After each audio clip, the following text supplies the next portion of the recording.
আচ্ছা সূর্য পূজা কি আদতে সূর্য পূজা করেছিলেন? না, সূর্য পূজা ছিল ছলনা, বান পূজার ছলে কানু পূজা। রাধে আরাধনাটা ছিল হলো সূর্য পূজা, কিন্তু বাসনাটা ছিল গৌর গোবিন্দের চরণ লাভ। হরিবা আজকে মহাজন ডেকে বলেছেন মধ্যাহ্নকালে যেমন শ্রীমতী রাধারানী গিয়েছিলেন গোবিন্দ সেবার লাগি। মধ্যাহ্নকালে কেন গেলে? কারণ দেহের মাঝে যখন যৌবন থাকে, যখন তুমি সমস্ত কিছু দিয়ে পরিপূর্ণ, সেই সময়টা হলো যৌবনকাল। দেহে শক্তি থাকে, সামর্থ্য থাকে, সবকিছু করার সামর্থ্য থাকে। সেই সময় যদি একবার গোবিন্দ চরণে নিজেকে না লাগা, মনে করো না পুষ্প চয়ন করতে গিয়েছিল বাগানে।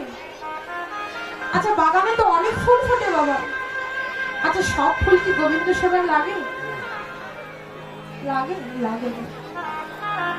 সেই ফুলটাই লাগে যে ফুলটা নবপ্রস্ফুটিত হয়েছে, যে ফুলটা নবপ্রস্ফুটিত হয়েছে সেই ফুলটাই গোবিন্দ সেবায় লাগে। যে ফুলের মাঝে মধু নেই সেই ফুল লাগে না। আবার কোন ফুলের পাপড়ি যদি ঝরে যায় দেখবেন ভক্তরা সেই ফুলকেও চয়ন করে না। আবার কোন ফুল যদি ঝরে যায় সেই ফুলকেও ভক্তরা পুষ্প সেবা গোবিন্দ সেবার জন্য লাগায় না। বাসি ফুল কেউ লাগায় না, লাগার নবপ্রস্ফুটিত ফুল। আজ মহাজন আস্বাদন দিলেন এহ জগতের মাঝে সমস্ত ফুল ফুটলে যেমন সমস্ত ফুল গোবিন্দ সেবায় লাগে না, তেমনি এহ জগতের মাঝে সবাই মানুষ হয়ে এসেছেন বটে, কিন্তু সব মানব দেহই গোবিন্দ সেবায় লাগে না।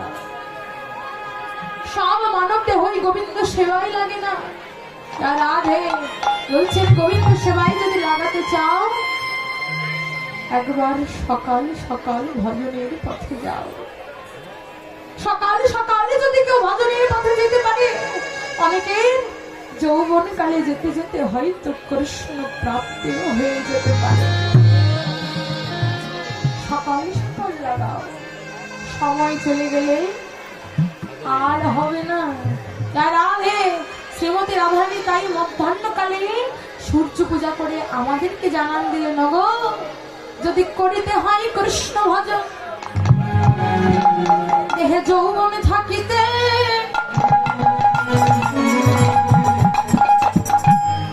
সেবায় লাগাও। জীবনে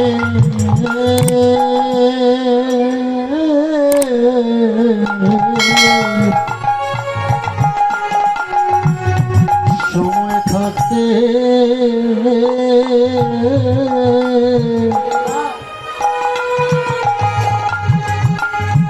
দেহ সেবা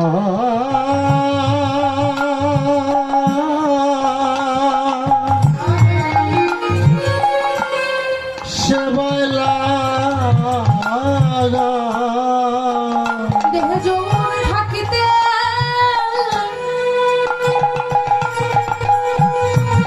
গোবিন্দ সেবায় লাগাও। দেহ যৌবন থাকিতে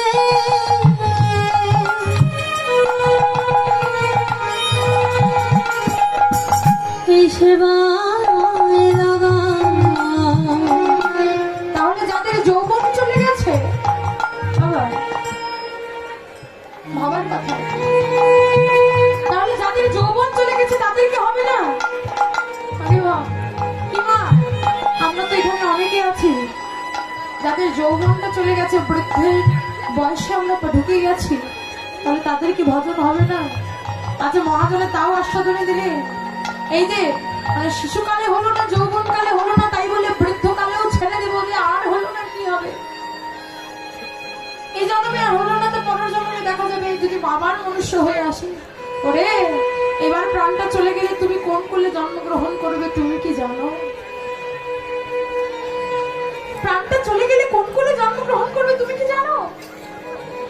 হবে না, তাই মনে রেখো যারা বৃদ্ধ হয়ে গেছে মনে করছে এখনো যারা গোবিন্দ সেবায় নিজেকে লাগানো হয়নি, ভেবো না পার পেয়ে যাব বা ভালো ছেড়ে দিও না। কি করলেন যেন মহাজন আছে বলছে, যারা রাধে হরিবম হরে কৃষ্ণ আর না রে, হ্যাঁ এভাবে ঠিক আছে, যারা রাধে। আচ্ছা মহাজন ডেকে বলছেন যারা বৃদ্ধ হয়ে গেছে তারাও বদনে হরি বল বলো, তারাও গোবিন্দ সেবায় নিজেকে লাগানোর চেষ্টা করো। কেন জানো হরিবল, এ কুলে হয়তো এ জন্মে হয়তো এমন কোন ঘরে জন্মগ্রহণ করেছো যে ঘরে ছোটবেলা থেকে তোমাকে এই কৃষ্ণ নামটা প্রদান করা হয়নি বা সে শিক্ষাটা প্রদান করা হয়নি। আজকে বলছে এই পথখানা একটু আগিয়ে নাও, এই জন্মে কৃষ্ণ ভজন করে পথখানা একটু আগিয়ে নাও। কেন জানো, কারণ এই জন্মে কৃষ্ণ নামে সেই সুকৃতির ফলে পরের জন্মে হয়তো কোনো কৃষ্ণ ভক্ত মায়ের গর্ভে জন্ম প্রদান হয়ে যাবে। একবার যদি কৃষ্ণ ভক্ত মায়ের গর্ভে জন্ম প্রদান হয়, ছোটবেলা থেকে কৃষ্ণ কৃষ্ণ বলে তুমি ডাকিতে পারবে। জানো কি বয়স ছিল সেই ধ্রুব? 5 বছর বয়সে বাবা। এই যে আমরা সবাই জানি প্রহ্লাদের কথা, এত ক্ষুদ্র থেকেও তার ভক্তিতে ভগবান এবং জগতের মাঝে এসেছিলেন, নৃসিংহ অবতার হয়ে হিরণ্যকশিপুকে বধ করেছে। কি বয়স ছিল সেই ধ্রুব যে 5 বছর বয়সে হরির নামকে ভালোবেসে হরিকে ভালোবেসে ঘর থেকে বের হয়ে গেছে। পিছন থেকে বাবা ডেকে বলছে, বাবা দাঁড়া দাঁড়া দাঁড়া। পিছন থেকে পিতা ডেকে বলছে, দাঁড়া দাঁড়া, কোথায় যাচ্ছিস? ছেলে ডেকে বলছে, বাবা আমি চলে যাচ্ছি, আমি পথে পথে চলে যাব, যেখানে কৃষ্ণের দেখা পাবো আমি সেখানেই যাব। পিতা ডেকে বলছে, আমার এত বড় জমিদারিত্ব, আমার এত বড় রাজত্ব, তুই আমার একমাত্র সন্তান, তুই যদি চলে যাওয়াস তাহলে দেখবে কি? ছোট্ট ছেলেকে ডেকে বলছে, ঠিক আছে বাবা তুই যা, তুই ভাবে যাস না পথের মাঝে, কোথায় কি করবি, কি খাবি, কিভাবে থাকবি, তুই যাস না, কি কাজ কর, আমি তোকে আমার অর্ধেক রাজত্ব এখনই প্রদান করলাম। ছেলে ডেকে বলছে, বাবা এতক্ষণ ভাবছিলাম যে যাবো কি যাব না, কিন্তু এবার একদম একদম পক্ত, এবার আমাকে আর তুমি আটকাতে পারবে না। পিতা ডেকে বলছে, কি বলছিস বাবা? আমি আমার অর্ধেক রাজত্বটা তোকে দিয়ে দিতে চাইলাম, তথাপিও তুই চলে যাবে? ছেলে ডেকে বলছে, বাবা, সেই ছোট্ট ধ্রুব ডেকে বলছে, বাবা একবার ভেবে দেখো তো, কৃষ্ণ ভজনের পথে যাব মাত্র বলেছি, এখনো যাইনি। কৃষ্ণ ভজনের পথে যাব কথাটা বলেছি, এজন্য তুমি আমাকে অর্ধেক রাজত্ব দিয়ে দিতে চাইলে। আর যদি একবার কৃষ্ণ ভজনে চলে যায়, একবার যদি কৃষ্ণ ভজনে চলে যায়, তোমার এই রাজত্ব থেকে না জানি আরো কত বড় বড় রাজ ঐশ্বর্য আমি প্রাপ্তি করব, না জানি আরো কত বড় বড় ঐশ্বর্য আমি প্রাপ্তি হব। মাগো, এবার জগতের মাঝে যারা কৃষ্ণ ভজনা করে, গৌর ভজনা করে, একবার যদি চরণটা পেয়ে যায়, সে কৃষ্ণ ধন যদি কারো একবার প্রাপ্তি হয়ে যায়, আর কোনো ধন লাগে, আর কোনো ধন লাগে না। এই জগতের মাঝে যত ঐশ্বর্য দেখছো, সব সময় সবকিছুর প্রতি এক সময় অনীহা জাগে, কিন্তু কেউ যদি একবার কৃষ্ণ নামের ধনী ধনী হতে পারে, জগতে তার মানব জন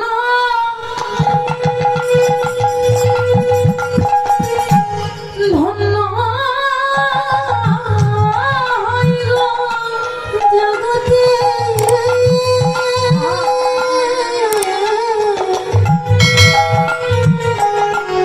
তার মানব জন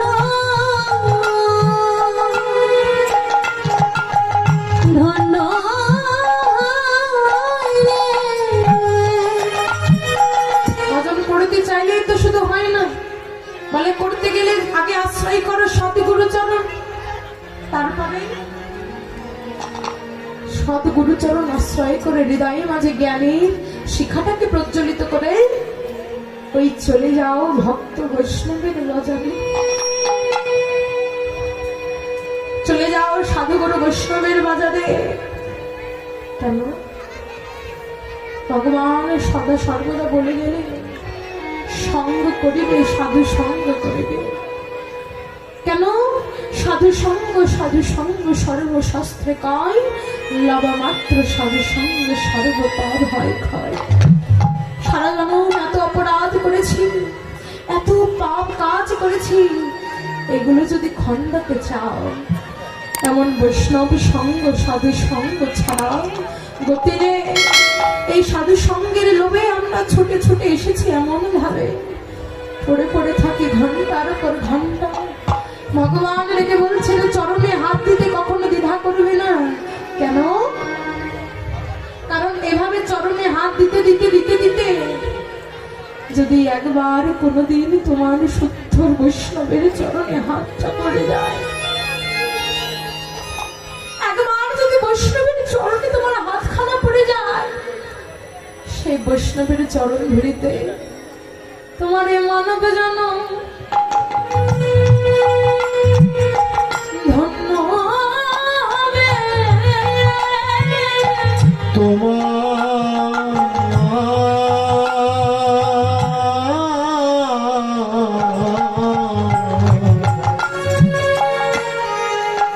তোমার মানব জন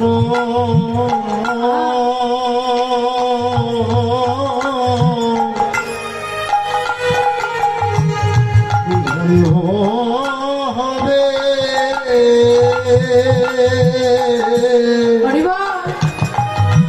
এমন সঙ্গ পেয়ে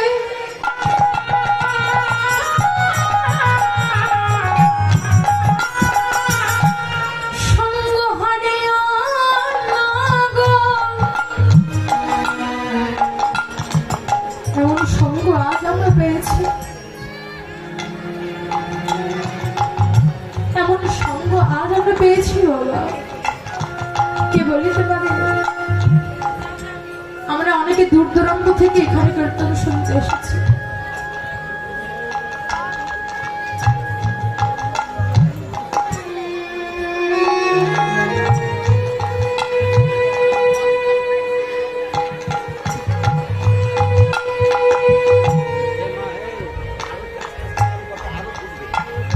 জানাবে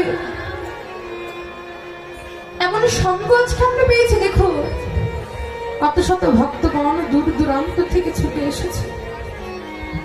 বলুন তো, এই যে এখান থেকে বাড়ি যে আমরা যেতে পারবো, এর কোনো নিশ্চয়তা আছে? হয়তো পথ মাঝে যেতে যেতেই কোনো ভক্ত এহ জগতের মায়া ত্যাগ করে পর জগতে চলে যেতে পারে। সঙ্গ পেয়েছ আজ, হয়তো আর ভাগ্যের নাও হতে পারে। শুধু আপনাদের কথা কেন বলছি, আমি নিজেও এখানে দাঁড়িয়ে কীর্তন করছি। আগামীকালকে সূর্য উদয়টা যে আমার ভাগ্যে লেখা আছে, এর কোনো নিশ্চয়তা নেই। তাই আজকে আপনাদের মতো সাধুগুরু বৈষ্ণবের চরণ পেয়েছি, সঙ্গ পেয়েছি। একবারে নাও নাও ভক্তি,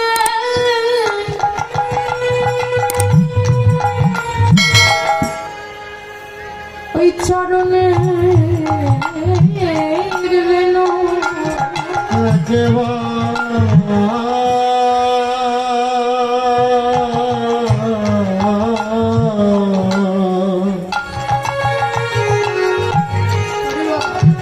একবার নাও নাও সে